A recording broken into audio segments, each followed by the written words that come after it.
வணக்கம். வணக்கம். இங்க வந்து பாத்தீங்கன்னா, இந்த முதியவரை வந்துட்டு நெறைய YouTubeல நான் பார்த்திருக்கிறேன். இப்ப நான் கேட்கிற கேள்வி என்னன்னா, இந்த ஐயாவ, இன்றைய இளைஞர்களுடைய எண்ண ஓட்டங்கள் என்னவா இருக்கு? என்ன செய்றாங்க? அவங்க பேரண்ட்ட எந்த மாரி அவங்க பாதுகாக்குறாங்க? எல்லாருமே வந்து ஐடின்னு சொல்லிடுறாங்க. இப்ப அவங்களுக்கு சகிப்புத்தன்மைன்றதே இல்ல. இத வந்து இவர்கிட்ட கேட்டு தெரிஞ்சுக்கலாம் வாங்க. அதாவது இன்னைக்கு உள்ள இளைஞர்கள் வந்து எதுவுமே ஃபாஸ்டா நடக்கணும், ஃபாஸ்டா செய்யணும்னு ஆசைப்படுறாங்க. 2வது பெரியவங்களுக்கு மரியாதை குடுக்கறது இல்ல. கண்டிப்பா. நீங்க பெரியவங்களுக்கு மரியாதை குடுத்தீங்கன்னா, அதோடைய பழக்கவழக்கங்களே மாறும். இன்னைக்கு அம்மா, அப்பா பேச்ச யாரும் கேட்கறது இல்ல.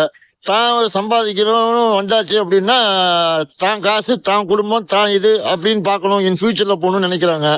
நம்ம வளர்த்த அம்மா, அப்பா எவ்வளோ கஷ்டப்பட்டாங்க. சின்ன பிள்ளையில எப்படி நம்மள ஸ்கூலுக்கு கூட்டு போனாங்க. எப்படி ச ஒரு சைக்கிள்ல ஃபர்ஸ்ட்டு கூட்டு போனாங்க. அதுக்கப்புறம் மொபைல்ல ஒண்ணு கூட்டு போனாங்க. அதெல்லாம் அது யோசிக்கிறதே கிடையாது. ஐயா அதெல்லாம் இல்ல. அதுக்கப்புறம் உன்ன கார்ல கொண்டு போய் இறக்கி காலேஜ்ல விட்டாங்க. அப்படிப்பட்ட தகப்பனுக்கு நீ என்ன பதில் உதவி பண்ணுன அப்படின்னு பார்க்க போனா 0. அந்த காலத்துல வந்து அம்மா, அப்பா வந்து அறிவுரை சொல்லி வளர்த்தாங்க. கோயில், குளம்லாம் கூட்டிட்டு போனாங்க. அதாவது எந்த மதமா இருந்தாலும் சரி, அந்த மதத்து கோயிலுக்கு கூட்டு போவாங்க. ஒரு நல்ல விதமான கதைகள தாத்தா, பாட்டி சொல்லுவாங்க. அதே மாரி தாத்தா, பாட்டிக்கு வீட்டுக்கு போவோம். இருந்தாங்கன்னா ஒரு 15 நாள், 20 நாள் லீவுல போய் இருந்து, அவங்களுக்கு வேணுங்கிற ஹெல்ப்லாம் பண்ணுவோம் அன்னைக்கு.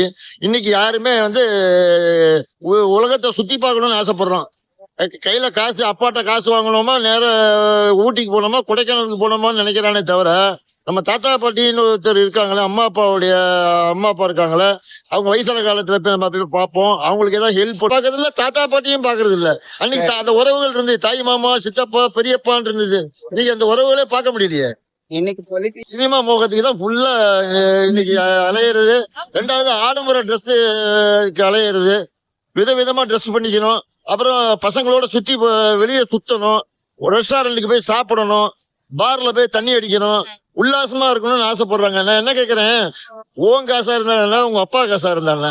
நியாயமான முறையில செலவு பண்ணு. நியாயமா இரு. உன்னை உலகம்